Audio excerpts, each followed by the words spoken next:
Welcome everybody to this online conference that we called Insights into Software Benchmarking and Measurement. Welcome all. And the first topic for this interesting day or afternoon, according to where you are in this moment, starts with this presentation by myself, about if development and enhancement projects have or not the same productivity level. The goal for this presentation are, first of all, to understand the formulas for productivity and PDR, project delivery rate, in order to verify just a moment later, as a second goal, to verify with some examples from ISBSG repositories if this affirmation, this statement can be true or false, and eventually why. Because it's important for improving, that is the most important point, and the final overall goal for this presentation and in general for our work, to discuss how to improve the estimation process, whoever is doing the estimate. Because often, just showing my face and my reference data in case there is no enough time for some questions. I am reachable to this email address, and this is my LinkedIn address. Let's start from the beginning. When we are speaking about productivity in general, you can find over the internet, over the websites, plenty of comics, funny pictures, some graphs like this, in order, in particular, look into the last one on the right in the bottom part of the screen, if the productivity are going to increase or decrease according to the time and the number of coffee you are going to take along the working day. But moving from funny things, the purpose of interest for understanding productivity levels from your own historical data is to reduce the cone of uncertainty, to reduce the estimation error in your estimates in order to be more precise as possible. Sometimes, this is the English translation for this Italian text, a couple of interesting points that can be from which starting this presentation are this couple of affirmation of statements. Every type of service average productivity factor. It is true, and it's not a problem about the single contract, but it's about the real comprehension about the formulas we are going to use for calculating productivity levels. Time ago, it was August 12, 2012, we proposed on the IFPUG Metric Views journal an article that it was reprised and it was reused also for an IFPUG cosmic document 3 years later. And we are going to call it the ABC schema. ABC simply because from generic user requirements, it's possible to have and to depict from a generic high-level requirement its functional part, sizable with function points, whatever kind of. It's possible to size also its non-product and non-functional size using SNAP and or other non-functional sizing measures. And there is a third chunk of activities that are related to the organizational and project-related activities. This ABC schema, as told, was also used into an IFPUG Cosmic Glossary of Non-Functional Requirement 2015. And what is important for understanding in a proper way productivity is to move from these letters, QC, quantity, and prices. In Italian, corrispettivi. So the letter could be the same, the C letter. Quantity is given by a unit of measure. Productivity is the ratio between quantity and an effort. But it's important to understand, having the whole idea about what a service project is, where the service scope is more than the solely development, the solely operation, or the solely maintenance type, using also the right ISO standards, in this case, the 14764 standard about the maintenance process, it's important to understand the productivity levels looking at formula, the exact formulas we are typically using without not anybody knowing what is the formula, because when you are going to develop a software system, you can take into account the three kind of requirements: functional user requirements, non-functional requirements, project organizational requirements and activity. When the development project is finished and then the operation project or subpart in a service scope is starting, there are no functional user requirements to be worked because the software has been yet produced and it must be just used. So it is possible to evaluate the quality of in use as well as in the 25019 ISO standard and or using other IT or service management guidelines and or handbooks. And just to have a sort of timeline, for those of you knowing the old ITIL phases in a service life cycle, it's possible to create your own mapping between the different moments in time.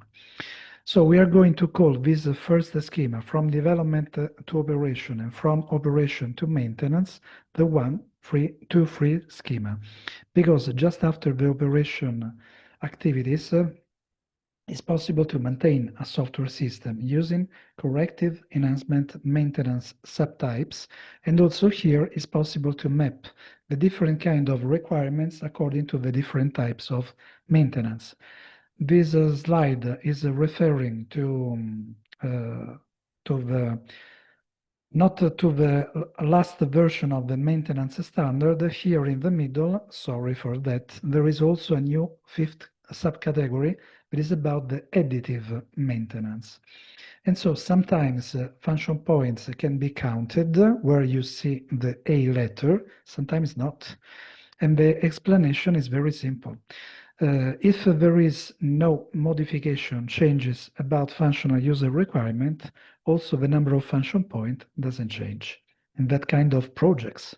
So we discover over time that not only Keber-Jones spoke about the so-called productivity paradox in order to illustrate, in order to show the advantages to move from sizing based on lines of code to function points. I try to propose in several presentations over time what I call the new productivity paradox. And for many, many years, I'm going to speak about the nominal productivity, not only productivity, because the typical formula that can be function point over effort, that you can size, you can measure using man hours or man days according to your preferences, must be reconducted and mapped over the ABC schema, because function point are in the upper part of the formula just a sizing for functional user requirement about the product, the software product. The effort in the bottom part is about the overall effort covering not only the A part, but also the B and C part. That means that eventually, if some effort could be increased for the B or the C part, and the number of function points doesn't change, it seems that in such case, it would be paradoxical to speak about a lower nominal productivity, because it would be not real. It's something that is arithmetically calculated, but it's important to split the effort into the three parts.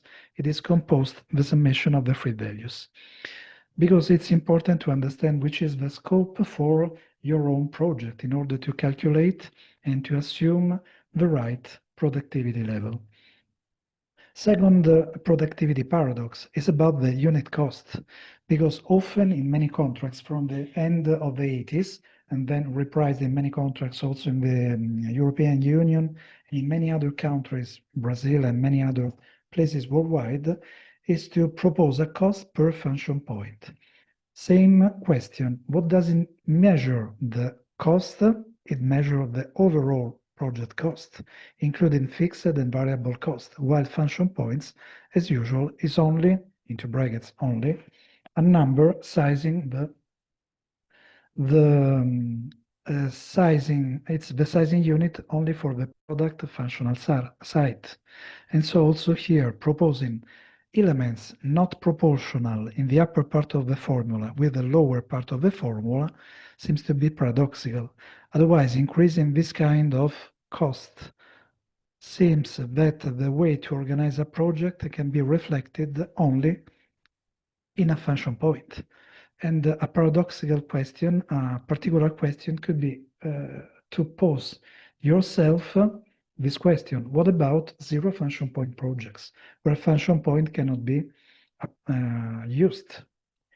Another important thing that's a premise to our presentation, in our 24 minutes we have to speak and eventually pose questions and answers, is if productivity and PDR are the same thing or not. And they aren't, because productivity is the ratio between quantity over time, PDR, time over quantity. So it's very important to have this information for those of you that eventually could suppose that they are the same concept, because in some particular cases, it's important. Imagine to speak about Java and not only COBOL, but let's start from a COBOL project. If the nominal productivity could be this number, imagine that PDR also expressed in function point per man day could be 4 times more.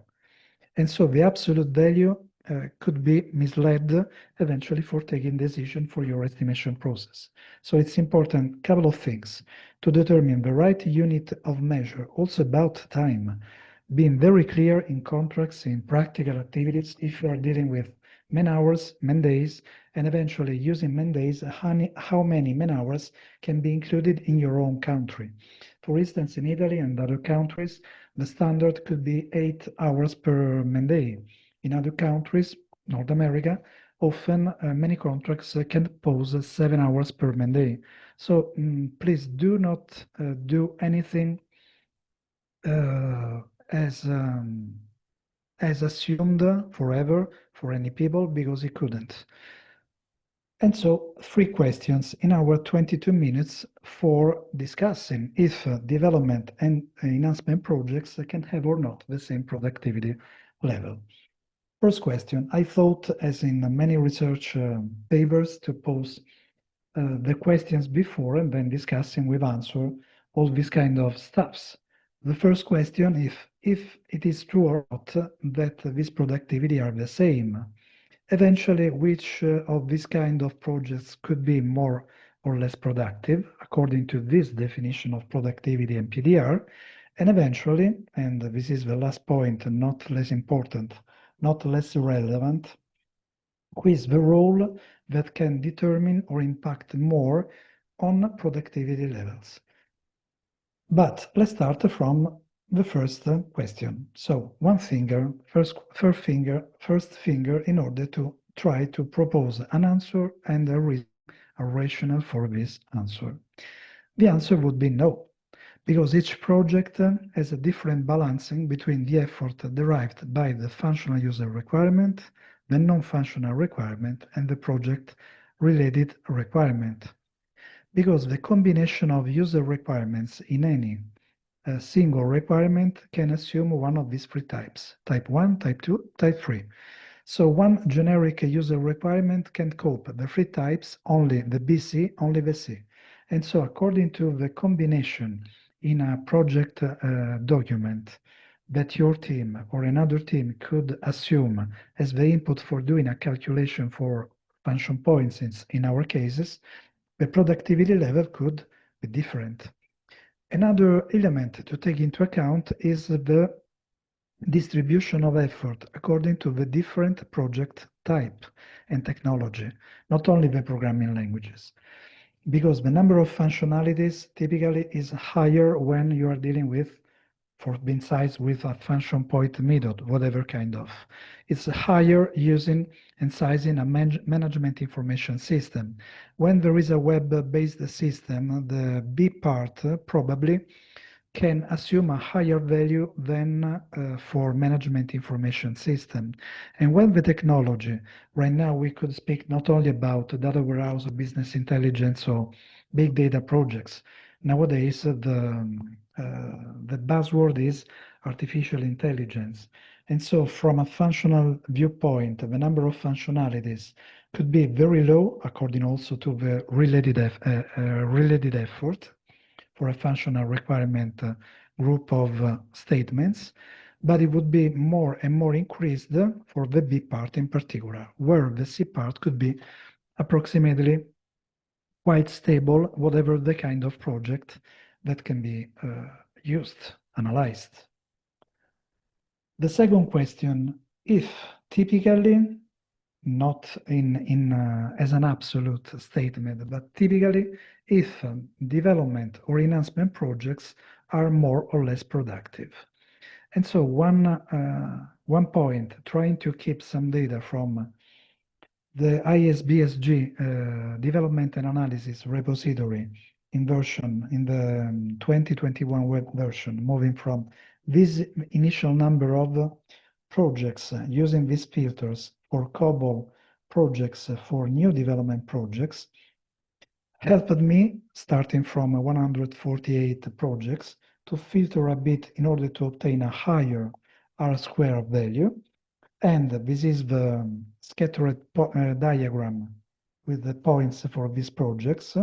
And the fork of values, productivity values, that is this column, between the average and median values for development projects is this one, approximately half function point per man day. This is a statistic using here function points, here the effort in man days. Sorry, I missed right now the labels here. In the last column, I will rework the graphic for leaving the slides for being uploaded during next days, as all the other presentation today on in the ISBSG website in the events section is the nominal productivity as a function point per man day. And so this is the first statistic. New development. Same initial data, but filtering at the end for the enhancement projects over the 515 initial projects from this filtering. And also here, I kept out 17 projects in order to increase the R-square value. And in this case, the enhancement projects, in this case for this particular dataset, seems to be more productive using this nominal productivity formula than the new development projects using the COBOL languages. A second example, because sometimes, typically, development projects, and in this case, I kept some Oracle business application projects using the Oracle environment. Typically, in a new development project types, there should be more functional user requirements that not quality and or technical requirements. So the first idea is that the fork between the average and median productivity value should be higher here than for enhancement projects. And in this case, you can see that this affirmation is true. So coming back to the original question, number 2, it is not possible to affirm, looking to some contractual documents as well as the one I presented from an Italian experience, that any project, whatever the kind of language, environment, and attribute for that kind of project, can have necessarily the same productivity.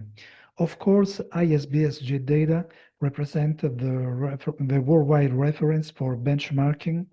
And in case your organization shouldn't have historical data for make some comparison, you can start from us.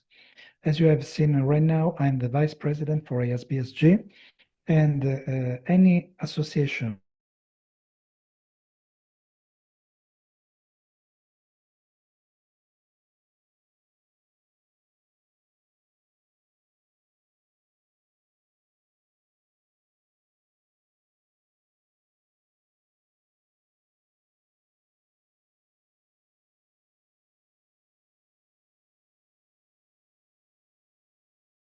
of profit would increase and the level of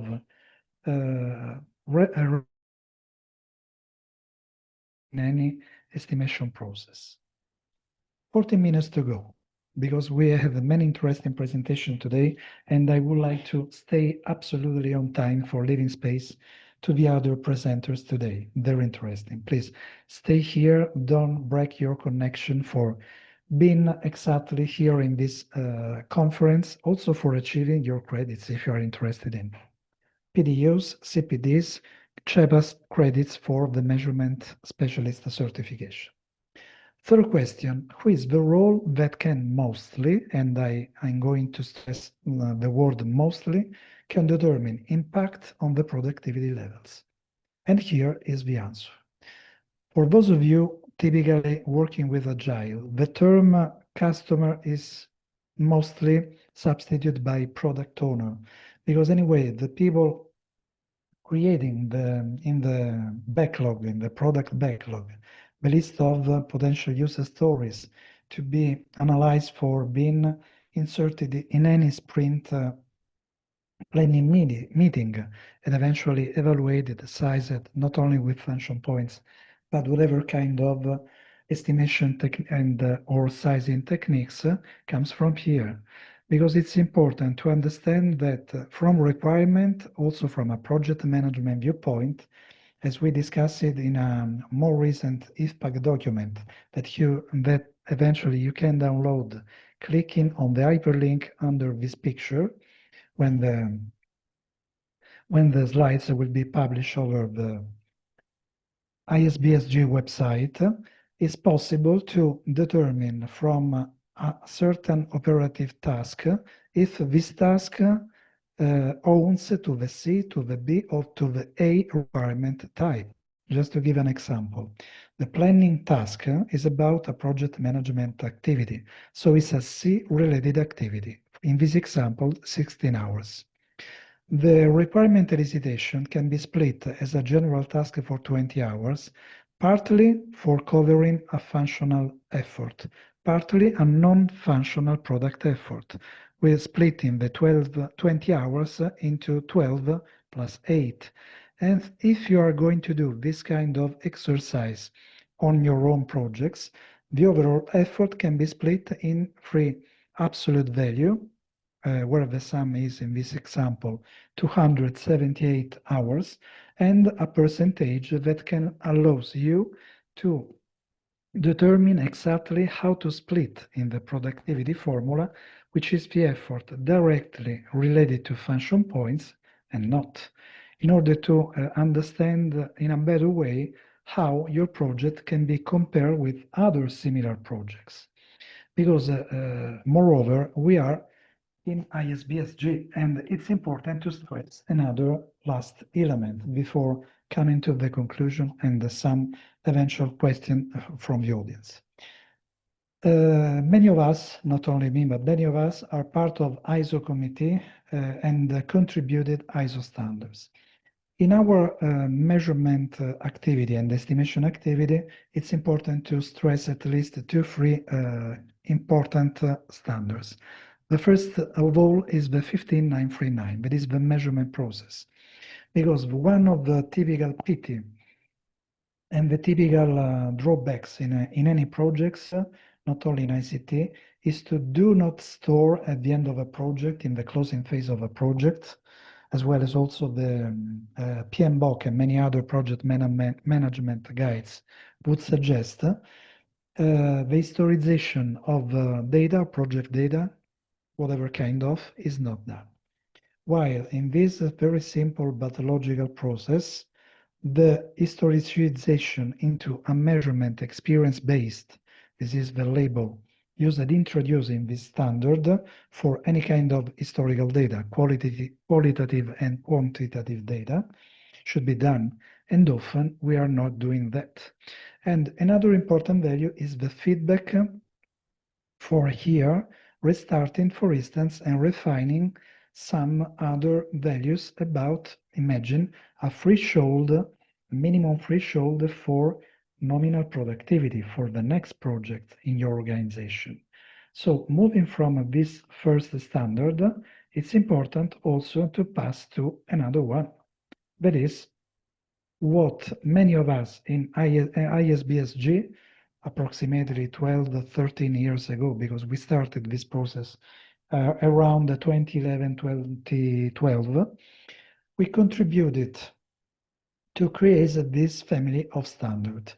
Many of you knows yet what is the content for this document into this family of standards. Many others couldn't eventually know this four-part standard. And so 29155 is a very important series because here we contributed to give to the worldwide community in terms of benchmarking framework, concept definition, requirements, guidance, also for collecting data and classifying data.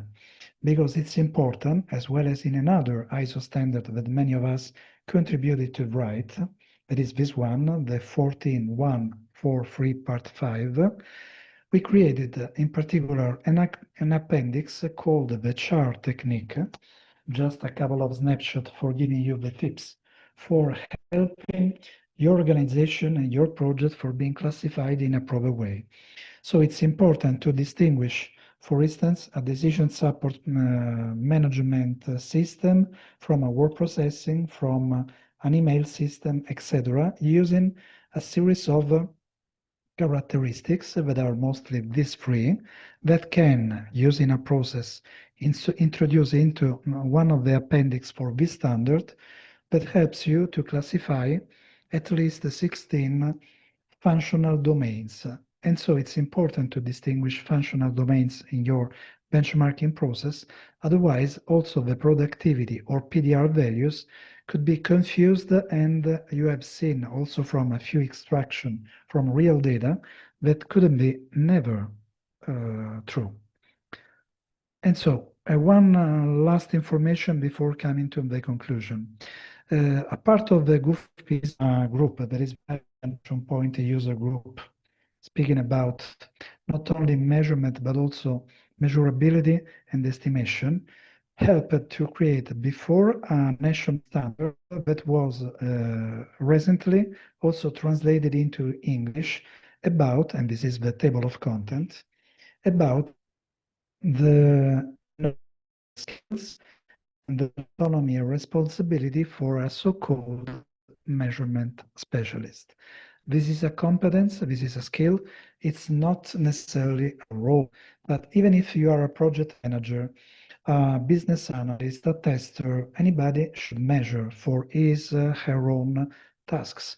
And to have some information, basic information about what is productivity, how to gather data, what is ISBSG, what is a function point, and what is another non-functional measure, and which are the software lifecycle phases from which some effort should be coped with a function point or a snap point or other kind of non-functional activity can be included in this new norm. But has also related a standard certification exam with quite close 100 people yet certified in Italy, and very soon it will be released also in English, in the English language, and will be provided online also for the international audience. Some conclusions in order to determine some final thought and or question. Productivity and PDR are not the same formula, but productivity is 1 over PDR and PDR 1 over productivity. Nominal productivity means to include in the effort dimension the overall effort, and it's important to know how to split the A, the B, the C related effort from your Gantt chart and your estimate in order to be more precise as possible according to your project type. That can be a development and or an enhancement and or an operation projects, looking to the service boundary. It's important to, oops, there is a not, there is a typo.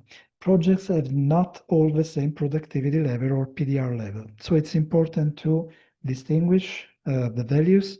It's important to make clear to all the audience involved, to all the stakeholders, which are the formulas to be applied and the reference value at least taken into account from a reliable statistical analysis, the fork between at least the average and the median value with a good R-square value as a witness for being a solid statistical analysis from your own historical data, and eventually keeping also the ISBSG data as something, as an external reference for starting your benchmarking process. It's important to work also on this kind of stakeholders, because making them aware about the difference between functional, non-functional, project and organizational related requirements and constraints.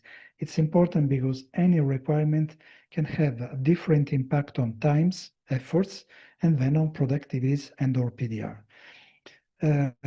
If you are a technician people, you are yet aware.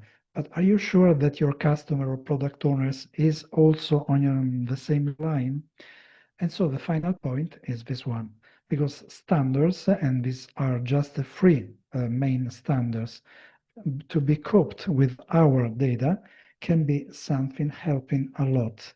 And so the final question for leaving you is why don't try? Because otherwise the risk is like Dilbert, that is one of my favorite business trips, is that the engineer can think in a wrong way, in the right way, and Dogbert of the Dilbert boss can think often with a different logic, driving to creating technical debt and eventually something that can be in a good way, can go in a good way in a technical projects.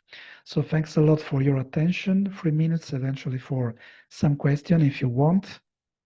Otherwise, time for the next speaker, that is Michele Canalini. Thanks, Luigi. There is one question from Srinivasa. He wants to know, are the findings consistent with all types of projects? I'm not sure where that came up in the presentation. Srinivasa, feel free to open your mic and clarify the question if you want to. Yes, anyway, thanks Srinivasa for your question and for your compliment to my presentation. Anyway, the point is that finding consistent data for all types of projects cannot be possible because, as said before, the original point, coming back to the slides, is the set of user requirements for your own project, and the distribution of requirement into the A, the B, and the C requirement types can change every time. So changing the requirements and being the customer and or product owner, whatever the way you want to call the people providing requirements, can change the productivity levels. So this is important. And the other important information is to be more precise as much as possible when speaking about enhancement project or maintenance project. Because as you have seen in one slide, under the maintenance generic label, there can be, according to ISO, at least 5 different kind of subcategories. And some of these subcategories can size function points, other ones not. Corrective maintenance cannot, and additive and adaptive maintenance can or can partly. So it's important to be more precise for creating your project record with the right attributes, as we are going to do with ISBSG reference data in our repositories for helping in a better estimation process. Thank you. 1 minute.